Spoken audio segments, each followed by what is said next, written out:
Şu olay mükemmel bir pazarlama taktiği ya. Şehrin güzel bir noktasına, güzel bir manzarasına şehrin adını rengarenk böyle desenlerle süsleyerek yazdığınız zaman insanlar geliyor, fotoğraf çekiliyorlar. Daha sonrasında sosyal medya hesaplarında paylaşıyorlar ve oranın pazarlamasını yapıyorlar. Yani aslında bedava bir pazarlama tekniği. Burada da çok güzel bir manzaraya koymuşlar Bariloche yazısını. Oo, fena dalgalar var. Bu ne ya? Fırtına kopuyor burada. Baksanıza dalgalara. Selamlar dostlar, nasılsınız? Umarım herkesin keyfi ve sağlığı yerindedir. Bir video önce bu gölü, daha sonrasında karşıdaki dağ manzarasını, çevredeki kasabaları, yani anlayacağınız bu bölgeyi komple yukarıdan görmüştük. O dağ karşıda. O dağın zirvesine çıkmıştım. Manzarayı çok güzel bir şekilde görmüştük. Bana da sürpriz olmuştu çünkü tahmin etmeyeceğim bir manzaraydı. Güzel bir manzara izledik, yemek yedik. Keyfini çıkardık açıkçası. Güzel de bir macera oldu o dağ yürüyüşü. Bir önceki videoyu izlerseniz buranın manzarasını çok net bir şekilde görmüş olursunuz. Daha da güzel bir manzara görmüş olursunuz. Tavsiye ederim. Şu an bu videoda Bariloche şehrinin merkezini gezeceğiz hep birlikte. Bir doğa yürüyüşü yaptık. Doğayla iç içe vakit geçirdik. Şimdi karşımızda Bariloche şehri duruyor. Dedim bir ilk gölün kenarına geleyim. Yukarıdan gördük, dibinden de görelim istedim. Bayağı bir dalga var bugün yalnız. Çok feci de bir rüzgar var. Hoppa, gideceğim kenara ama aynen gitmesem daha iyi.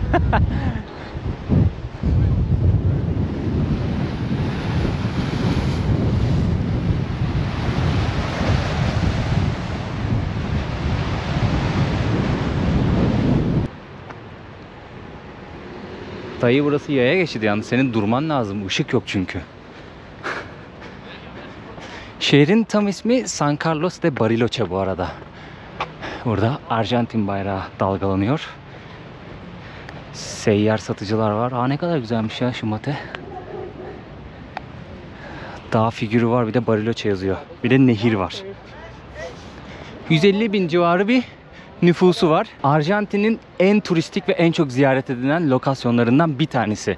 Aslında Buenos Aires'ten sonra en çok ziyaret edilen lokasyon diyebilirim burası için. Hem Arjantinliler özelinde hem de yabancı turistler özelinde.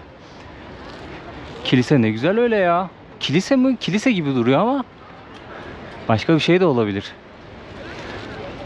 Bu arada yılbaşı bitti, kutladılar, eğlendiler. O üzerinden bir sürü zaman geçti, hala kaldırmamışlar. Seviyorlar böyle şeyleri. Bayağı seviyorlar yani.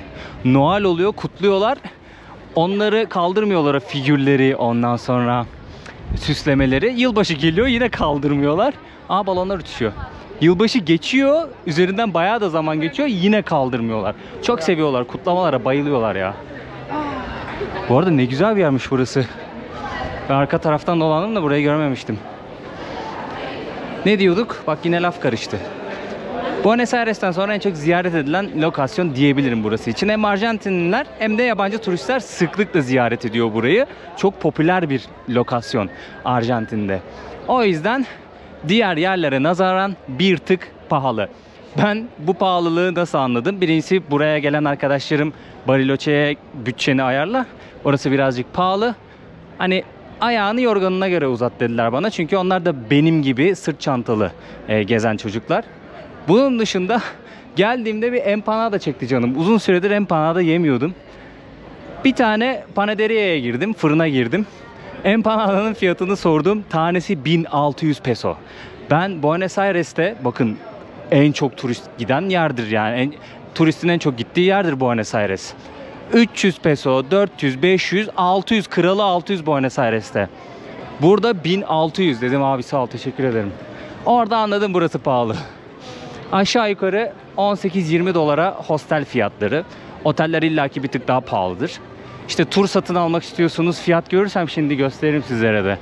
Onlar da bir tık pahalı. 80-100 dolarlar konuşuyor turlar içinde ama benim yaptığımı yapabilirsiniz aslında. Bir Bariloche'nin merkezini gezersiniz. Bir de yol verseler, gracias. Ablam kurban olayım, medeni, gör. Bakıyor bir de suratıma. Kadın yol vermiş, sen geçiyorsun. Ne diyordum ya? Doğa yürüyüşü. Çünkü milli parklara giriş ücreti ödemenize gerek yok. Arjantin'de. Ne yapıyorsunuz? Benim gibi form dolduruyorsunuz. Bir tane o milli parkı ziyaret edeceğinizi deklare ediyorsunuz. Çünkü başınıza bir şey gelirse haberdar olmuş oluyorlar. Bu arada ana caddeye girdim. Yani en turistik dükkanların olduğu caddeye girdim. Ha bak, tur var burada, onları göstereyim. Mesela burada bir tane rafting turu var. 60 dolar. Sizi bir zirveye çıkarıyorlar. Bir tane de bir yere götürüyorlar da bu ne demek bilmiyorum. 40 dolar. Ama iyiymiş bu. 40 dolar fena değil. Bir orman gezisi 70 dolar. Kayak yapıyorsunuz 50 dolar. Burada en pahalı tur 3 tane kombin tur yapmış 162 dolara satıyor. Ya buranın turizmine göre normal diyeyim ya. Ne diyordum? Doğa turu. Benim yaptığımı yapabilirsiniz. Gidersiniz milli parkta yürürsünüz. Hola, ¿cómo estás? Gracias. Todo bien mi dedi? Todo bien mi dedi? Ya İspanyolca konuştu ya Portekizce. Zaten başka ne konuşacak? Bak yine laf karıştı. Ya benim yaptığımı yapabilirsiniz, yani doğa turuna çıkabilirsiniz. Günübirlik yürüyüşler de var. Benim gibi birkaç günü birleştirerek yürüyebilirsiniz. Yani ekipmanınız varsa tavsiye ederim birkaç gün birleştirip yürümenizi. Gerçekten mükemmel bir doğası var çünkü buranın. Zaten doğası meşhur. Genelde şehirde vakit geçiren insan sayısı çok azdır ya. Gelen buraya işte dağa gidiyor, göllere gidiyor, işte rafting, kayak bilmem ne öyle aktivitelere katılıyor. Zaten Patagonya dedim mi insanların aklına ilk gelen doğa. Patagonya'nın da en güneyinden başladığı kuzeye doğru çıkıyoruz hep beraber. Bu caddede de bir sürü tur şirketi, kafeler, restoranlar, alışveriş dükkanları. Yani aklınıza gelebilecek bütün turistik aktivitenin döndüğü bir sokak, cadde. Şimdi bir tane çikolatacıya girdim. Burası bayağı meşhur anladığım kadarıyla çünkü bayağı büyük. Bariloche'nin çikolatası çok meşhur. Zaten burası için Arjantin'in İsviçre'si diyorlar. Hem doğası hem de işte kasabaları, ondan sonra böyle çikolatası sebebiyle. Bayağı güzel çikolatalar var. Ben de böyle birkaç tanesini gözüme kestirirsem 2 farklı ya da 3 farklı çeşit alıp denemek istiyorum. Oo, kokular mis, kokular mis. Aa bak şu çok güzelmiş, bak bunu yiyebiliriz, deneyebiliriz. Böyle paket çikolatalar da var. Salamin del Turista diyor. Buranın adı del Turista bu arada. Mesela şu paketi 8 dolara satıyorlar. Sonra 4 al 3 öde kampanyası var. 4500 peso, yani 4,5 dolar diyelim biz. Paketin içi de bu şekilde. Orada dondurma satıyorlar. Burada çikolata satıyorlar. Reçel, meçel, dulce de leche, ne varsa aklınıza gelebilecek tatlı olarak ürün ne varsa her şeyi satıyorlar. Bak burada reçeller var. Mesela bu ne reçeli? Çilek reçeliymiş. Üzüm reçeli. Başka çeşit var mı? Bakalım. Böğürtlen reçeli var. Oh, vallahi lezzetlidir ha. Dağda gözlüğüm kırılmıştı ya, bir önceki video izleyenler hatırlayacaktır. Öyle bir yapıştırdım ki, o kadar fazla şey sıktım ki birazcık böyle şey duruyor, geniş duruyor. O yüzden yamuk duruyor gözlük gözümde. Kaç? 1, 2, 3, 4 çeşit çikolata aldım kendime, dayanamadım. Uzun zamandır tatlı şeyler diyeceğim de dulce de leche yiyorum habire ya. Ama çikolata tarzı bir şey uzun zamandır yemedim. O yüzden gaza geldim. Bir de meşhursa tadalım. İlk olarak şunu yemek istiyorum. Böyle üzerinde fındıklar var. Koca bir çikolata parçası, topçuğu. En sevdiğim tipler böyle fındık parçaları, ceviz parçaları, badem parçaları ve hafif bir çikolata. Öyle ağır değil, bitter değil, hafif. Buranın en meşhur çikolatası buymuş. İçerisinde beyaz çikolata var. Dışarıda sanırım sütlü. Harbiden iyi yapıyorlarmış her çikolatayı. Beyaz çikolata, içerisinde dulce de leche var bunun. Yani dulce de leche ülkenin milli yiyeceklerinden biri olabilir kesinlikle. Her şey kullanıyorlar. Gayet güzel. Çok severim beyaz çikolatayı. Bu da ceviz parçalı. Güzel. Güzel.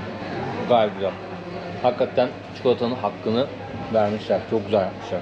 Dördünü de çok beğendim. Alır yerim yani dördünde. Yani bir Avrupa dokunuşu olduğu kesin ya. Arjantin'de çikolata meşhur mu bilmiyorum da Avrupa'nın nasıl çikolataları meşhursa burası da bir Avrupa kasabası diyebiliriz aslında yani. Almanlar ve Avusturyalılar bu çevreyi bayağı bir geliştirmişler. Kendi kültürlerini getirmişler. Keza İsviçreliler de öyle.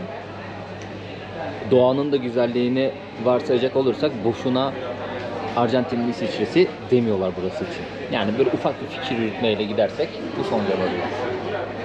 Gayet başarılı. Ve şu 4 çikolataya 3,5 dolar verdim. Pahalı mı ucuz mu değerlendirmek istemiyorum. Tadını çıkaralım. Hadi bakalım vamos. Buradan çıkmadan sizlere dondurma çeşitlerini de göstereyim. Baksanıza ne kadar fazla dondurma çeşidi var. 3 farklı dolapta bak. 3 farklı dolapta dondurma çeşitleri var. Şöyle fiyatları da göstereyim sizlere. 3 dolar, 3,5 dolar, 2,800, 2,3 dolar. Yani 2 dolardan başlıyor 10 dolara kadar çıkıyor. 10 dolar da kiloluk herhalde. Arjantin'de dondurmalar çok lezzetli bu arada. Ben gittiğim yerlerde yemeye çalışıyorum. Bayağı lezzetli. Dur dükkanı da göstereyim. Buraya gelecek olanlar mesela buraya uğrasınlar. Del Turista.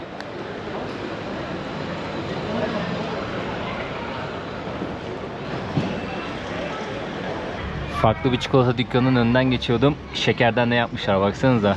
Messi'nin Dünya Kupası'nı kaldırdığı an. Arjantin milli takımı tam kadro. Burada da Mbappe atıyor ve şey yapmışlar. Gözyaşı yapmışlar, ağlıyor. Bayağı bir gurur duyuyorlar yalnız ya. Her şeyleri Dünya Kupası'yla ve futbolla ilgili. Bayılıyorlar futbola. Yani Arjantin ve futbol farklı düşünülemez bence. İkisi de aynı şeyde değerlendirilmeli. Aynı kıstasla değerlendirilmeli. Futbol eşittir Arjantin. Hop aman yavrum düşme üstüme. Ne güzelmiş bu. Hola.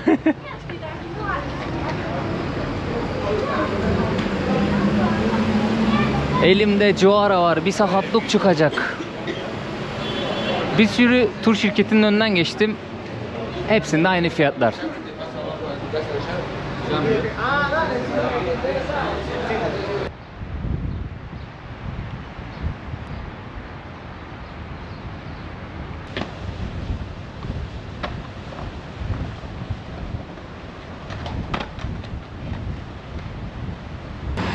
Toplu taşımayı bu otobüslerle sağlıyorlar Bariloche'de.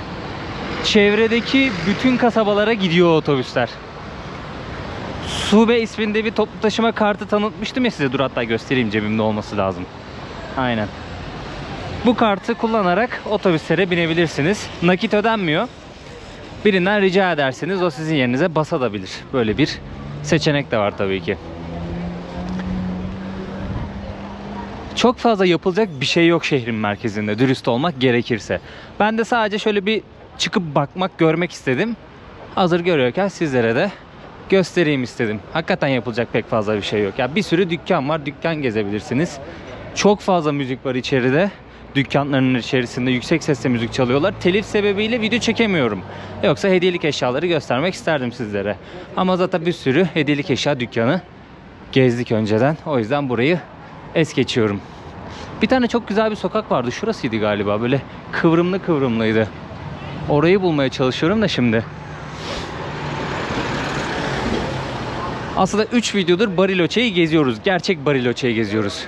Burası şehir merkezi. Burada çok fazla bir numara yok. Göreceğimizi gördük. Alacağımızı aldık Bariloche'den. Kış turizmi çok meşhurmuş buranın. Burası mı ya? Ha bak aynen burası da var. Bir sokak daha vardı ama burası da var sanırım. Şöyle göstereyim size yakından. Kış turizmi çok meşhurmuş burada. Her yıl 2 milyon kişi geliyormuş kış turizmi için. 2-3 farklı makalede bu sayıyı okudum, o yüzden söylemem gerektiğini düşünüyorum. Çünkü 2 milyon az buz bir rakam değil ya. Yani bir yerde okusam derdim ki sallamışlardır derdim ama birkaç farklı makalede bu sayı geçiyordu. San Francisco'daki o kıvrımlı sokağa benziyor. Tabii orası çok güzel. Orası hakikaten güzel bir yer.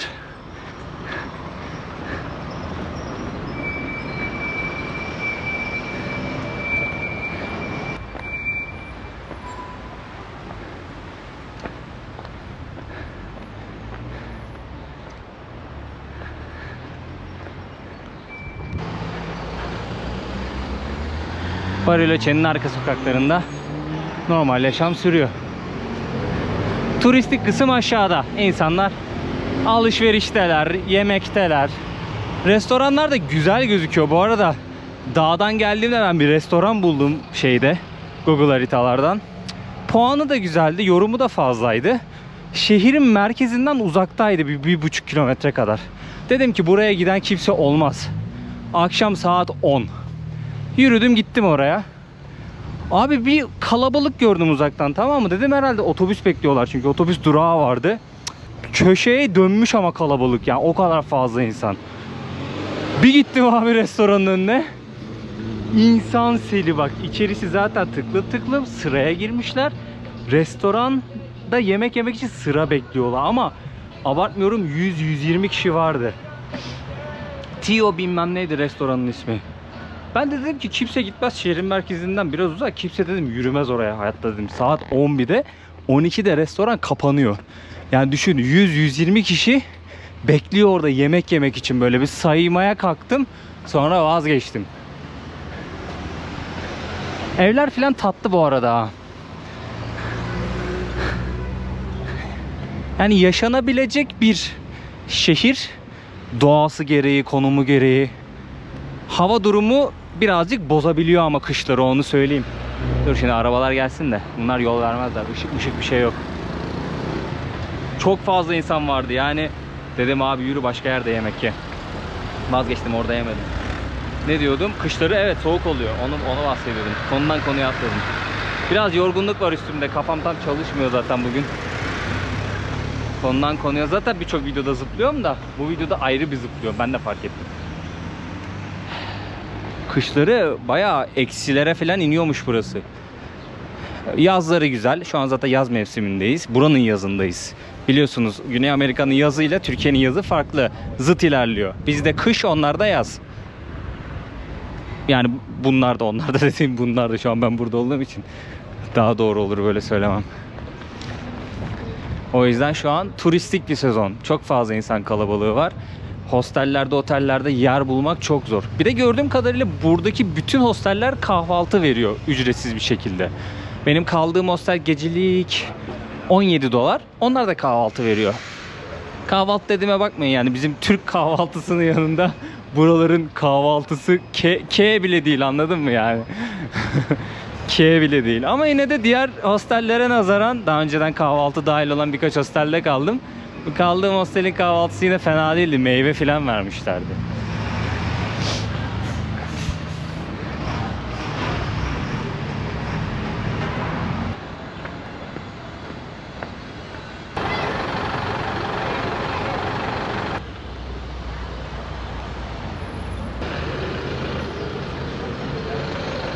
Şurası tren istasyonu. Sürekli araştırdım, sürekli soruşturdum. Trenle bir yere gidebilir miyim acaba burada diye. Kimse doğru düzgün bir bilgiye sahip değil. İnsanlar genelde uçak kullanıyor. Terminale geldim şimdi. Genelde otobüs ve uçak tercih ediyorlar Arjantinliler. Burası Bariloche'nin terminali. Neuquén isminde bir şehre gideceğim. Oradan uçakla Arjantin'in kuzeyine geçeceğiz. Bir aksilik olmazsa. Terminal böyle. Ufacık. Bariloche gibi. Tipe bak. Otobüsümüz geldi şimdi. Buenos Aires'e gidiyormuş otobüs. Biz Neuquén isimli şehirde ineceğiz. Çantamı verdim şimdi. Otobüse binmek için sıraya geçtim. Şansa bak, yağmur başladı ha. Zamanlama mükemmel.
Hola, señor, buenas.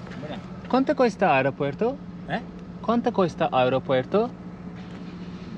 2000 y algo más o menos. 2000 más o menos. Ahora es seguro para... ¿Para ir? Sí. Sí, allá está abierto. Allá. Ok, muchas gracias. ¿En mochila? Sí. ¿Atrás? Gracias, señor.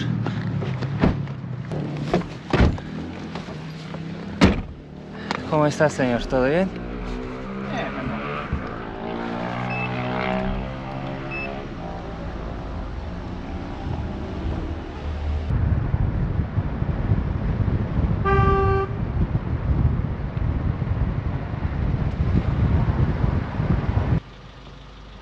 Aya baksanıza.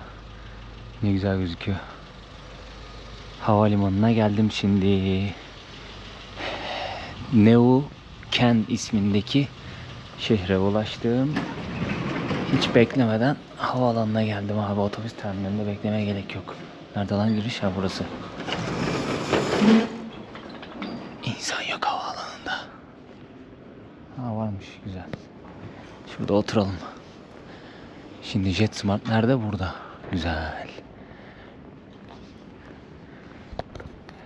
Ülkenin kuzeyine gitmeye çalışıyorum. Abi doğru düzgün kolay ulaşım yok. Ucuz ulaşım yok. Çok pahalı. Bir ara bir otobüs bileti bulmuştum ben. 120 dolardı. 36-37 saat falan. Dedim ki tamam, en uygun gidiş oydu o zaman. Dedim ben bunu alırım. Sonra dağdan bir döndüm abi ben yürüyüşten. 200 dolar olmuş otobüs bileti.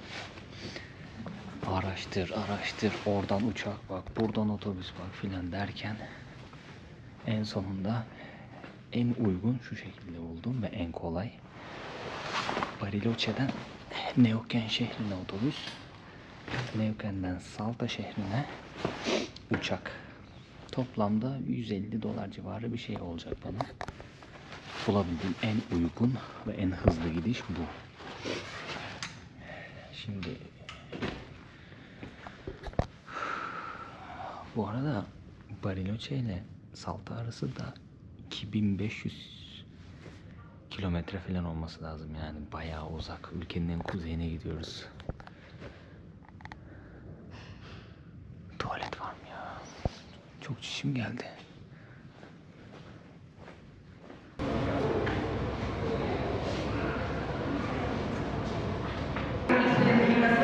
Biletimi aldım, çantamı verdim. Orta alanda birazcık bekledim. Şimdi anonsu yaptılar. Bineceğiz uçağımıza. Salta'ya gideceğiz. 3 saatlik bir uçuş. Yanlış görmediysem bilette. Anında uçağımız geldi. Bu olsa gerek. Ya da başka bir uçak mı acaba? Bilmiyorum ki. Başka JetSmart görmüyorum. Ufacık bir havaalanı. 3 tane kapısı var. Hadi bakalım.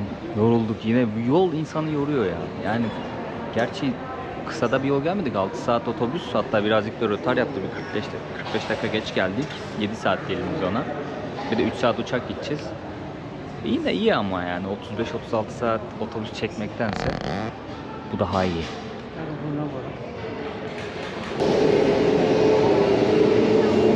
Uçağa otostop çekeceğiz. Dayı bizi de al dayı.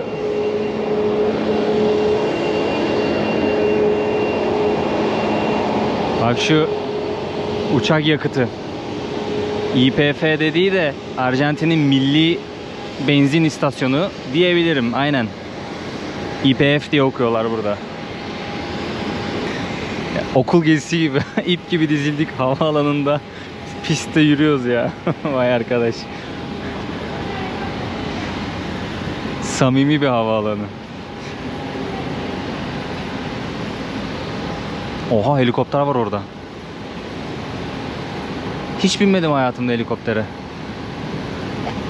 Güzel bir his olsa gerek ama korkutucu geliyor birazcık.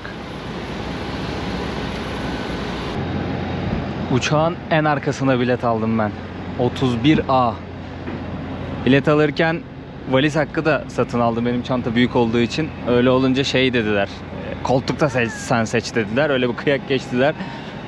En arkası boştu, ücretsiz olarak seçebileceğim 31A'ya cam kenarını seçtim ben de. Ne güzel kuşmuş o ya.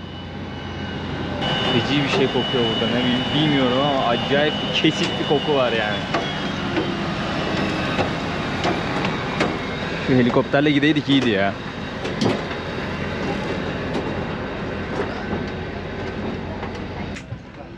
Arkadayız. İyi güzel, pencere çok önde değil. Manzarayı izleye izleye gideceğim derdim ama büyük ihtimalle uyuyacağım. Otobüste de, otobüs Buenos Aires'e gidiyordu ya, ben de neydi şehrin adı? Neuquén. Aynen, Neuquén'de ineceğim diye saat kurdum, dedim şimdi uyuyakalırım bilmem ne, kaçırırız maçırız. 45 dakika rötar yapması iyi oldu gelirken. O biraz daha fazla uyudum. Havaalanında video editledim. Tabii ki de uyumadım, kaçırırım diye uçağı. Şimdi büyük ihtimalle yine uyurum çünkü birazcık uykum var. Hadi bakalım, bana iyi yolculuklar. Salta'da görüşmek üzere.